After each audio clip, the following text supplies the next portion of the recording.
আসসালামু আলাইকুম ওয়া রাহমাতুল্লাহ। সম্মানিত দর্শক ও শ্রোতা, ইয়া কাবীরু আল্লাহ সুবহানাহু ওয়া তাআলার একটি নাম ইয়া কাবীরু। ইয়া কাবীরু এই নামটা যদি ৪১ বার পড়ে কোনো খাবারের উপরে ফু দেন, তারপর খেলে কি হয়? আশ্চর্য হয়ে যাবেন। খাবারে ফু দিয়ে খেয়ে ফেলুন, দেখবেন আপনার ভালোবাসার শক্তি কিভাবেই বেড়ে যায়। আল্লাহু আকবার কবীরা। এই সিমটা ৪১ বার পড়ার নিয়ম আসুন আমরা জেনে নেই। প্রথমেই আপনি দুরূদ শরীফ পড়ে নিবেন। দুরূদ শরীফ যেটা পারেন, সাল্লাল্লাহু আলাইহি ওয়া আলিহি ওয়াসাল্লাম অথবা দুরূদ ইব্রাহিম অথবা অন্য যেকোনো দুরূদ শরীফ পাঠ করবেন। ৩ বার পরে আপনি ৪১ বার আপনি পড়বেন ইয়া কাবীরু। কতবার পড়বেন? ৪১ বার পড়বেন। ইয়া কাবীরু, ইয়া কাবীরু।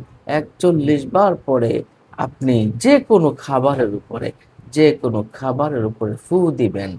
যেকোনো খাবারে ফু দিয়ে আপনি ওই খাবারটা স্বামী-স্ত্রী মিলে আপনি খাবেন। দুজনের মায়া মহাব্বত ভালোবাসা শক্তিশালী হবে। যাদের স্বামী-স্ত্রীর বনিবনা নেই, যাদের পারস্পরিক কোনো বনিবনা নেই, তারা এই আমলটা করতে পারেন। কত স্বামী-স্ত্রীগণই তো আমাদের কাছে বলে যে, "হুজুর আমাদের মাঝে মিল হয় না, ঝগড়া হয়। কথাবার্তা একজন আরেকজনেরটা শুনতে চায় না।" তারা এই ৪১ বার ইয়া কাবীরু, ইয়া কাবীরু পড়ে যেকোনো খাবারের ভিতরে ফু দিবেন। ইনশাআল্লাহ আপনার ভালোবাসা শক্তি হবে। মায়া মহাব্বত সবকিছুই বেড়ে যাবে ইনশাআল্লাহ।